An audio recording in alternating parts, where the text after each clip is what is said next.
Salut, c'est David. Ces dernières semaines ou ces derniers mois, j'ai reçu quelques colis bien sympathiques. Donc ça va être l'occasion de découvrir ce qu'il y a à l'intérieur ensemble, de vous parler de mon matériel et puis aussi de remercier mes partenaires. Allez, je débarrasse la table et le premier qu'on va regarder, il est déjà ouvert et il nous arrive de France. Donc là, c'est du Arc System. 2 bergers et 2 repose-flèches. Donc là, ça fait une petite mise à neuf, mise à jour de mon matériel. Donc ici, on a le repose-flèche CL10, donc c'est le repose-flèche que j'utilise depuis des années. Et aussi dans cette boîte-là, on a quelque chose en plus du repose-flèche, on a des aiguilles. Donc j'ai plusieurs aiguilles parce qu'il me faut toujours une aiguille de rechange quand je suis sur un parcours, au cas où j'en casse une. Et en plus de ça, là j'en ai un paquet parce que je me suis remis à viser avec l'aiguille du repose-flèche au lieu de la pointe de flèche. Et du coup, pour que je la vois bien dépasser, il faut que je puisse la tordre correctement. Et voilà, quand je la tords, je suis pas sûr de réussir à faire la même chose tout le temps, donc il me faut plusieurs aiguilles pour faire des tests. Et ensuite là, j'ai en plus une vis avec un petit patin pour mon berger, mon ancien berger. Donc là, on est le même que celui-là, hein, c'est le AS Microclick. Donc j'avais perdu la vis ici, à ce niveau-là. Donc c'est un très très bon berger. Le seul petit problème que j'ai eu, c'est cette vis que j'ai perdue. Donc en arc nu, il y a beaucoup de vibrations, donc il faut faire très attention à bien resserrer la vis à chaque fois qu'on règle le berger. Sinon, on peut facilement la perdre, et puis si elle tombe par terre dans la nature, on ne la retrouve pas. Donc maintenant, pour revenir sur le repose-flèche, le CL10 de Arc System, c'est celui que j'utilise depuis des années. J'ai jamais eu aucun problème avec. Il a un design assez simple, qui est très fiable. Et il y a très peu de jeu entre l'aiguille et le reste du repose-flèche. Et ce que j'aime bien surtout, c'est que l'aiguille, elle est dans un métal qui est assez souple, qui est assez mou. Ce qui fait qu'en arc nu, ça encaisse bien le talonnage de la flèche à la libération. Parce qu'elle tape toujours très fort. Et si on a une aiguille qui est un petit peu trop rigide, un petit peu trop épaisse, soit on peut réussir à la casser, soit elle envoie les flèches un petit peu trop haut. Ce qui fait que quand on veut viser au milieu de la cible à 5 mètres, c'est pas forcément possible. Et on doit souvent viser en dessous, dans le 4 ou le 3. Donc avec celui-là, ça me permet de bien viser au milieu de la cible à chaque fois. Donc c'est très agréable à tirer. Et ensuite, j'ai jamais cassé une seule aiguille en tirant. Et si j'ai des aiguilles de rechange comme celle-là, c'est pas parce que je risque de casser l'aiguille en tirant, mais c'est surtout au cas où j'ai l'aiguille qui s'accroche dans une poche quand je suis en train de me promener dans les bois avec l'arc en main. Donc ça m'est déjà arrivé 2 fois. Donc maintenant, concernant le berger, donc c'est le Arc System Microclick, hein, comme je vous ai montré. Et c'est pour moi le meilleur berger en arc nu. Je l'aime beaucoup parce que ici on a 2 pièces, ce qui permet de pouvoir bouger la partie grise et avoir toujours les graduations en face de soi, quel que soit le réglage d'arc. Donc ça, c'est pas forcément le cas avec d'autres modèles de berger. Et en plus de ça, c'est très facile de dévisser et de venir tourner. Ça marche très bien. Je suis tout le temps en train de régler mon berger sur les parcours et je peux vite repérer sur quelle graduation j'ai commencé au cas où j'ai des choses qui bougent en cours de route. Donc c'est très facile à dévisser, très facile à revisser, et ensuite quand tout est bloqué, il n'y a aucun jeu, ça ne va pas du tout rajouter de vibration à l'arc. Donc je vous montrerai comment je monte ces 2 équipements et comment je les règle sur une poignée, parce que j'ai un arc de rechange à monter avant les sélectifs qui arrivent très bientôt au mois de juillet. Alors pourquoi est-ce qu'on doit avoir un 2e arc sur des championnats internationaux ? C'est parce qu'on n'a pas le droit à du temps de réparation si jamais on a quelque chose qui casse sur des phases finales. Donc il faut toujours avoir son arc de rechange qui soit déjà bien réglé, et puis il faut être capable de pouvoir changer d'un arc à l'autre sans aucun problème. Ensuite, le prochain paquet, là il nous vient de chez UK.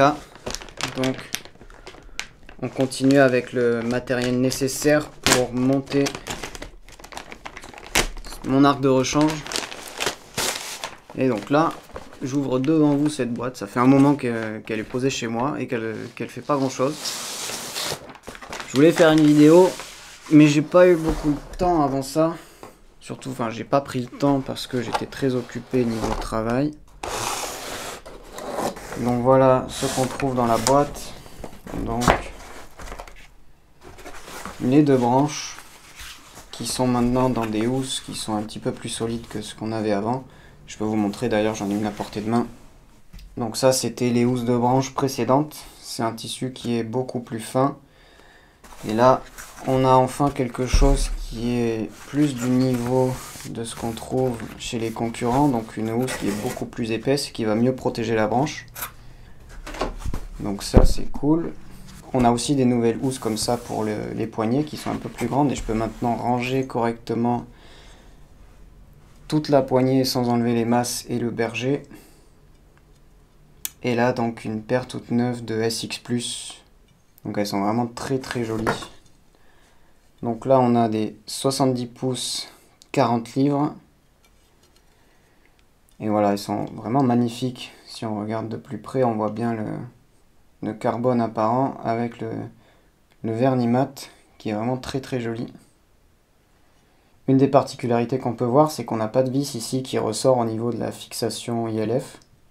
Donc c'est une bonne chose parce que si on regarde mon ancienne branche, donc là c'est des XX, à cet endroit même, la fixation ILF, et ben on voit que le vernis est craqué. Et puis on voit aussi que la branche a bien souffert niveau vernis. Il y a des petits pets un petit peu partout. Bon, ça c'est quand je me promène dans les bois qu'il y a l'arc qui tombe. Et par contre, je vais vous montrer mon autre paire de branches. Donc là, vous avez la paire de branches que je tire depuis le mois de décembre. Bon, elle n'est pas très propre, mais on peut observer qu'il n'y a aucun pet sur le vernis. Donc il y a eu une nette amélioration. Même au niveau du passage de la corde, il y a très peu de traces. Enfin, c'est vraiment minime. Là, c'est parce que c'est la branche du bas que je la pose souvent par terre. Mais sinon, bah, il n'y a aucun problème. Niveau aussi des fixations, des très légères marques. Mais c'est rien du tout comparé à ce que j'ai sur mon autre paire de XX. Donc vous pouvez voir que là, il n'y a pas du tout de traces au niveau de la fixation ILF. Donc c'est une bonne chose à mon avis qu'ils aient enlevé cette vis qui ressort. Et puis bon, j'ai jamais eu besoin de réparer quoi que ce soit sur une fixation ILF. Donc à mon avis, si c'est du permanent, c'est pas une mauvaise chose. Parce qu'il y a jamais, enfin j'ai jamais vu de casse personnellement à ce niveau-là. Après j'imagine qu'on peut quand même démonter la pièce si besoin. Et sinon vous voyez qu'il n'y a pas de marque du tout. Donc il y a eu des petits changements au niveau du design. Je suis très content en tout cas de cette nouvelle paire de branches. Donc le vernis a l'air meilleur. Et puis aussi on a les performances. Donc allez, pour finir avec le contenu de cette boîte, on a donc la deuxième branche. Voilà, qui est d'un design toujours aussi épuré, très très joli, avec le carbone apparent. Je suis vraiment fan. Ils sont magnifiques. Et après on a un petit autocollant en plus. Puis on a un petit flyer avec les recommandations techniques. Donc comment choisir son arc par rapport à son allonge. Quel banc mettre sur l'arc suivant sa taille. Et puis après, ben, quel matériau utiliser. Et puis quel nombre de brins mettre sur sa corde. Donc voilà, on a en anglais et en français. Alors avec ces nouvelles branches, on a maintenant un profil qui s'appelle le S-Curve, qui se situe en fait entre le X-Curve et le Curve qu'on avait avant sur les anciens modèles. Et ce que j'aime beaucoup, c'est qu'on retrouve un petit peu les avantages des deux autres modèles. Donc la X-Curve, elle était très souple en fin de traction quand on arrivait à la longe, mais par contre en début de traction, c'était un peu dur et puis je trouvais ça plutôt fatigant. Et ça me gênait un peu dans mon début d'armement avec le maintien de l'épaule basse à l'avant. Et à côté, on avait la curve avec le modèle XX que j'ai montré juste avant. Et là, c'était très souple en début de mise en tension. Et par contre, ça devenait de plus en plus dur une fois qu'on arrivait à pleine allonge. Donc c'était le choix que j'avais fait, c'était de tirer la XX parce que au début de la mise en tension, bah, je me sentais un petit peu mieux. Je sentais que c'était plus facile pour commencer à armer. Et ensuite, quand j'arrivais en fin de mise en tension avec vraiment un bon alignement des épaules sur le bras d'arc et puis un bon engagement des muscles du dos, et ben ça me gênait pas d'avoir plus de force à tenir sur la fin comparé au début. Et maintenant avec ces branches là, c'est plus souple en début de mise en tension qu'avec la X-curve, mais un petit peu moins qu'avec la curve. Et par contre, quand on arrive à pleine allonge, et ben, c'est quasiment aussi souple que la X-curve, mais on a moins l'impression de l'étoffe ici quand on arrive là. En fait, les branches se déroulent petit à petit, et on sent qu'en fin de mise en tension, on gagne moins de puissance qu'avec un profil de branche normal. Et en fait, je trouve ça très intéressant en arc nu parce que si à pleine allonge, on gagne moins de puissance en tirant plus, ou si on en perd moins en tirant moins que sur un profil de branche normal, eh ben on va avoir moins d'écart au niveau de la poussée de la flèche et de hauteur en cible si on a des variations en termes d'allonge à l'ancrage. Parce que là, on n'est pas en arc classique ou en arc à poulie, on n'a rien pour contrôler qu'on est toujours à la même allonge. Et du coup, si on peut limiter un petit peu ces erreurs-là, eh ben, on gagne un peu en régularité en cible. Bon, vous l'aurez compris, je suis très content de ces nouvelles branches. Elles sont très jolies, j'adore le design.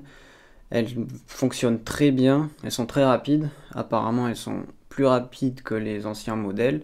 Et elles font partie des branches les plus rapides du marché. Peut-être même que c'est les plus rapides. Après, je peux pas trop vous dire, j'ai pas fait des tests moi-même. Le vernis s'est bien amélioré aussi. Elles sont très agréables à tirer, très souples. Comparé aux autres branches, je les trouve aussi bien tolérantes. Bon, après, c'est peut-être de l'effet placebo, j'en sais rien. Mais ce qui est sûr, c'est que ça marche très bien, j'en suis très content. Bon, par contre, j'ai eu des soucis à les régler quand même. Un truc bizarre, c'est que j'ai essayé les mêmes cordes que je tirais avec mes anciens arcs, que ça soit les branches XX ou les VX1000, des cordes qui marchaient très bien et j'arrivais à régler l'arc avec. Et par contre, en tirant avec ces branches-là, en mettant le même matériau, bah, c'était impossible de régler mes flèches sans plume avec les flèches plumées. J'arrivais pas à les grouper en cible. J'ai toujours les flèches sans plume qui arrivaient en bas en cible, quoi que je fasse. Et pourtant, ben, je sais régler mon arc. Donc ça m'a frustré un petit peu. J'ai mis un moment à chercher. Et au final, j'ai trouvé en fouillant un petit peu dans tous les sens. Je suis allé chez mon ami Robin Gardeur. Je lui ai piqué une bobine de fil en 80-25 toute neuve. Et j'ai gonflé la corde en nombre de brins. Donc sur mes autres branches, je tirais du 18 brins. Là, je suis monté à 20 brins.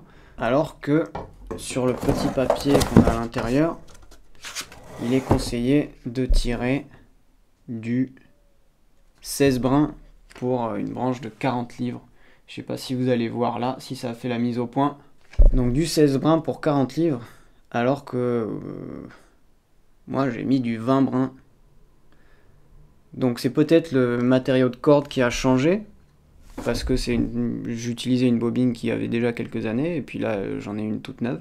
Mais en attendant, j'ai pas envie de m'embêter, j'ai trouvé un compromis qui fonctionne. J'ai 20 brins sur la corde, donc ça me ralentit certainement la flèche. Mais en tout cas, ça sort le plus droit que j'ai jamais eu avec un arc nu. Et j'ai réussi à régler mon arc. Avec un tiller qui est correct, un détalonnage correct. Enfin, tout va bien, les flèches sortent bien droites. Et je vais plus toucher à quoi que ce soit jusqu'à ce qu'on ait passé les championnats et les sélectifs. Donc si jamais vous avez du souci en arc nu à régler votre matériel, eh ben, le matériau de corde a vraiment un impact, le nombre de brins aussi, et puis ça vaut le coup de faire des essais. J'avais prévu de faire une seule vidéo, mais elle était un petit peu longue et je l'ai coupée en 2 parties, donc merci beaucoup à UK et à Arc System, et on se retrouve dans la deuxième vidéo pour parler de flèches et de palettes avec DK Bow Factory et Bikecaster Archery.